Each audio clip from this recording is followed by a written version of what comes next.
سبح اسم ربك الأعلى الذي خلق فسوى والذي قدر فهدى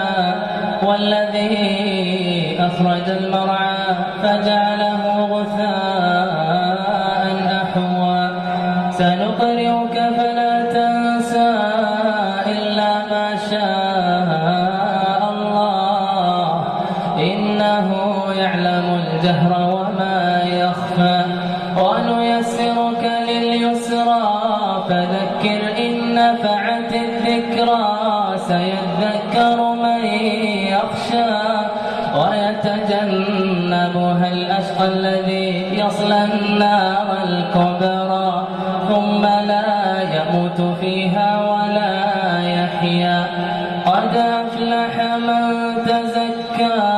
وذكر اسم ربه فصلى بل تؤثرون الحياة الدنيا